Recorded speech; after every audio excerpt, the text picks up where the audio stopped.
Saya coba simpulkan sebentar dengan cepat bahwa setelah selesai sholat yang ditutup dengan salam itu, Assalamualaikum warahmatullahi, Assalamualaikum warahmatullahi. Kata Al-Quran, jangan terburu-buru untuk beraktivitas yang lain sebelum Anda menyempurnakan satu amalan, yang amalan ini begitu dahsyat dalam pandangan Allah Subhanahu wa Ta'ala. Amalannya disebut dengan zikir. Di tulisan kami sudah disebutkan rincian amalan plus dengan dalil-dalilnya. Ya, saya persingkat. Tema kita adalah tentang amalan pasca salat. Di bagian kedua ini. Baik, ini tema kita. Kemudian amalan besarnya adalah zikir.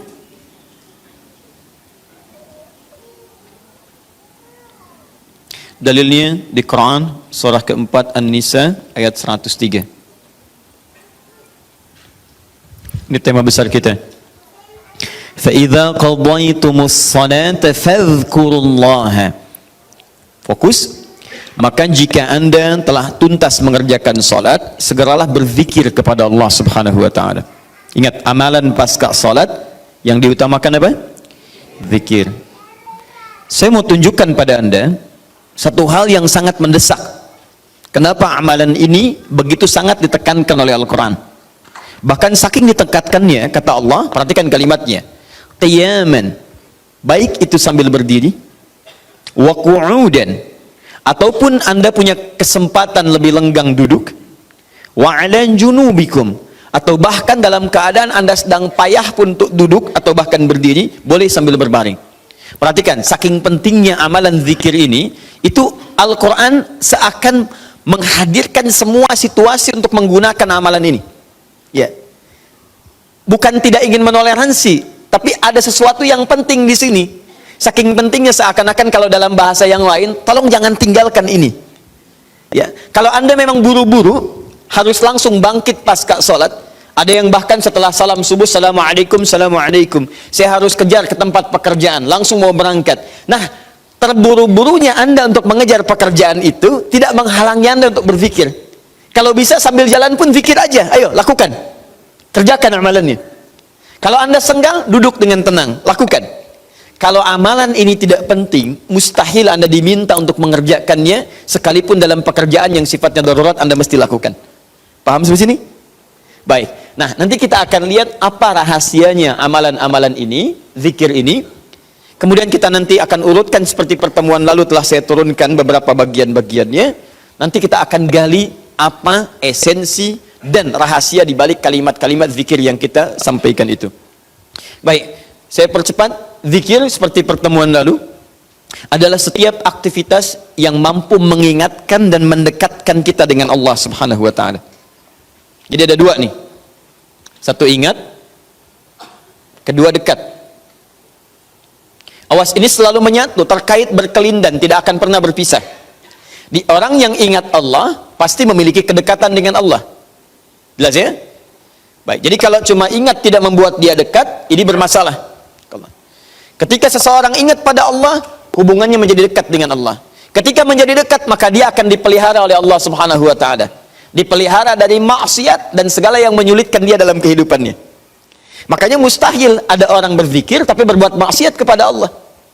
Apa nih? Mereknya Akhir TV. Jangan, itu bir. Oh, pakai bismillah dulu lah, mungkin berkurang dosanya dikit. Enggak bisa. Jadi tidak akan bersanding taat dengan maksiat. Anda ingat Allah, mustahil berbuat maksiat. Ya, maaf, seorang karyawan yang ingat Allah tidak akan bermaksiat dalam pekerjaannya. Seorang ibu istri yang ingat Allah tidak akan bermaksiat dalam rumah tangganya. Seorang anak yang ingat Allah tidak akan pernah bermaksiat dalam kehidupannya. Maka dari itu, nanti kita akan lihat puncak zikir, apakah hanya dalam pasca sholat saja atau dalam aktivitas yang lainnya. Maka yang pertama, ini akan membantu mengingatkan dia kepada Allah. Yang kedua, membuat hubungannya dekat dengan Allah Subhanahu wa Ta'ala. Nah, amalan ini ada setidaknya 6-7 amalan. Hari ini saya janjikan untuk mengurutkan amalan-amalan ini. Ya, saya ingin tes dulu apakah Bapak Ibu masih ingat atau tidak. Satu apa? Istighfar. Istighfar. Saya tuliskan satu, istighfar. Apa dalilnya?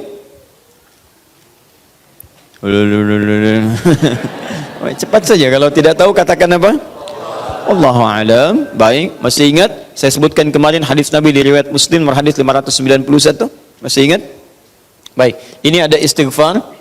Baik, yang kedua apa? Allahu a'lam. Enggak ada, Bu, Allahu a'lam. Baik. Assalamualaikum warahmatullahi wabarakatuh. Assalamualaikum warahmatullahi wabarakatuh. Astagfirullah, astagfirullah, astagfirullah. Allahu a'lam, Allahu a'lam. Enggak ada. Baik. Baik, kita lihat ini istighfar atau masuk kepada kalimat thayyibah. Dalilnya Quran surah keempat ayat 103, kan? Kemudian yang kedua bisa juga bacaan Al-Quran. Bacaan Al-Quran. Baik, Quran surah ke-15 dalilnya ayat ke-9.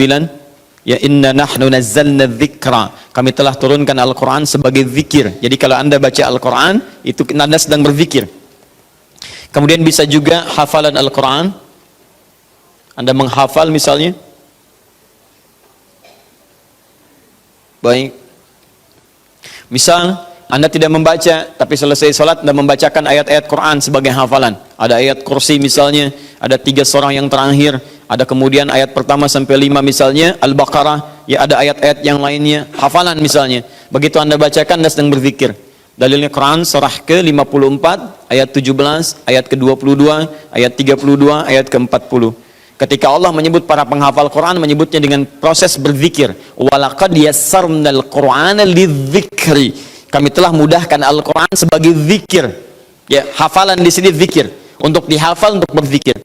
Jadi kalau Anda pasca salat kemudian membaca ayat-ayat Quran dalam hafalan bukan menggunakan mushaf, maka Anda sedang berzikir kepada Allah Subhanahu wa taala. Dan nilainya 4 kali lebih banyak dibandingkan dengan yang membaca. Ya. Nah. Apa? Doa itu juga sebagai zikir. Ya, Quran surah ke-7 misal dalilnya ayat 205. Wadhkur rabbaka fi nafsika tadarruan wa khifatan wa dunal jahri minal qaul. Ketika Allah meminta kita berdoa, kalimat doanya dalam bahasa perintah menggunakan kata zikir. Wadhkur rabbaka. Ayo minta, berdoa, sebut zikir kepada Rabbmu dalam dirimu. Dengan perasaan penuh harap, penuh ketawaduan, minta kepada Allah. Di ketika Anda diminta untuk memohon, berdoa kepada Allah, kalimat doa itu menggunakan zikir. Jadi ketika Anda sedang berdoa, Anda sedang berzikir. Bukankah saat berdoa Anda ingat kepada Allah?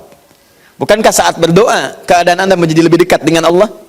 Nanti kita akan lihat doa apa yang biasa dibaca Nabi pasca sholat dan seperti apa cara memohonnya. Ada rahasianya. Anda tidak menggunakan ini, sangat disayangkan. Anda kehilangan momentum, dipercepat untuk memudahkan seluruh proses kehidupan Anda. 5, masih ingat? Salat. Nanti ada lagi amalan. Pasca salat ada salat. Di begitu selesai assalamualaikum, assalamualaikum, kapan kemudian ini kita mesti tunaikan salat yang ini? Dan ada rahasianya juga. Bahkan salat yang ini boleh jadi akan memberikan syafaat dengan izin Allah kepada hamba-hamba yang dirasakan kurang amalnya.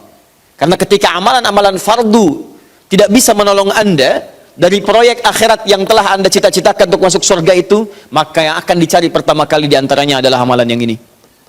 Maka Anda ketinggalan dari itu yang bisa membuat situasi tegang saat di akhirat. Hati-hati, Anda ketinggalan handphone, perasaan luar biasa sedihnya. Balik lagi ke Andur, dicari-cari lewat CCTV. Tapi Anda ketinggalan yang sunnah, kenapa tidak Anda buru kemudian? Tadi nggak sholat sunnah, besok lagi, Masya Allah. Belum tentu besok dia hidup. Dalilnya Quran surah ke-20 ayat ke-14. Ya, innani anallahu la ilaha illa ana fa'budni wa aqimis salata lidzikri. Saya Allah, tidak ada Tuhan yang layak disembah kecuali saya. Sembah saya. Bagaimana cara nyembahnya? Tunaikan salat sebagai zikir kepada saya. 6. Memperbanyak menyebut Allah, menyebut nama Allah, atau juga dengan al-asma'ul husna. Al-asma'ul husna. Dalilnya Quran surah kedua Al-Baqarah ayat 152. Fadhkuruni adzkurkum. Ayo cepat sebut nama saya, maka aku pun akan mengingatmu. Aku menyebutmu. Di orang yang selalu ingat Allah, nanti Allah akan ingat pada dia. Nanti saya kasih tahu rahasia yang paling besar. Bahkan ada orang yang saat membutuhkan ya, dalam persoalan kehidupan kepada Allah, sebelum dia minta, karena Allah telah mengingatnya, Allah ringankan aktivitas kehidupan dunianya. Dia bukan nggak punya masalah, jadi kayaknya nggak kelihatan punya masalah, cuman setiap akan mengalami masalah diringankan oleh Allah sehingga seakan-akan nggak punya masalah. Nanti ini yang akan sangat menentukan bagian yang keenam ini, apakah hidup kita akan semakin mudah atau mendapati kesulitan yang berliku. Sebut nama Allah. Ya, bagaimana cara menyebutnya? Bisa disebut nama Allah langsung, bisa disebut dengan Asmaul Husna. Di mana dalilnya? Quran surah ke-17 nanti dari ayat 110 sampai 111-nya. Di ayat 111 tegas dikatakan Qulidullaha. Ayo sebut Allah, panggil, katakan Allah. Awidur Rahman atau Ar-Rahman, ayyamma tad'u falahul asmaul husna. Maka kapanpun Anda bisa memanggilnya, memintanya, Anda boleh memanggil dengan nama yang terbaik sesuai dengan kebutuhan Anda. Nanti saya kisahkan, ada orang baru selesai sholat, kemudian menyebut nama ini, dan satu di antara nama yang paling luar biasa, ketika dia selesai kata Nabi, dari mana kamu tahu menyebut dengan nama itu? Tahukah engkau, jika engkau melakukannya, maka engkau telah memanggil Allah, yang dengan panggilan itu, jika meminta akan segera diberikan, jika berdoa akan segera dikabulkan. Rahasianya luar biasa, nanti kalau sudah tiba waktunya. Hadisnya sahih. Ya. Saking sahihnya, ini ditempatkan oleh Sayyid Qutb di dalam satu kitab yang Al-Aqaid Al-Islamiyah, padahal kitabnya tentang akidah, ketika membahas tentang asma wa sifat, nama-nama Allah subhanahu wa ta'ala. Hadis ini dimasukkan, padahal hadis ini amalan tentang amalan pasca salat. Ketujuh, bagian terakhir, ini adalah indikator yang paling penting, yang terakhir ini, sampai saya pisahkan tersendiri dalam aktivitas harian. Zikir paripurna. Ini yang zikir paripurna. Makanya saya kasih garis. Ini amalan pasca salat disebut dengan zikir, bukan amalan biasa, tapi semua amalan ini akan dibawa kepada seluruh aktivitas hariannya. Bukankah pasca salat ada yang jalan, pasca salat ada yang kerja, pasca salat ada yang makan, pasca salat bahkan ada yang masak, pasca sholat ada yang bicara? Maka orang yang pasca sholat zikirnya itu benar, latihan zikirnya, maka makannya adalah makan dengan berzikir kepada Allah, bicaranya zikir kepada Allah, jalannya zikir kepada Allah subhanahu wa ta'ala. Nanti saya turunkan ayat-ayatnya, bagaimana orang berjalan sambil zikir, bagaimana orang kemudian makan zikir, bagaimana orang bicara zikir. Jangan-jangan selama ini kita hidup 24 jam tapi aktivitas kita tidak dalam rangka zikir kepada Allah subhanahu wa ta'ala. Nah, dalilnya Quran surah ketiga Ali Imran ayat 190 sampai 191. Inna fi khalqis samawati wal ardi wa ikhtilafil laili wan nahari la ayatin liulil.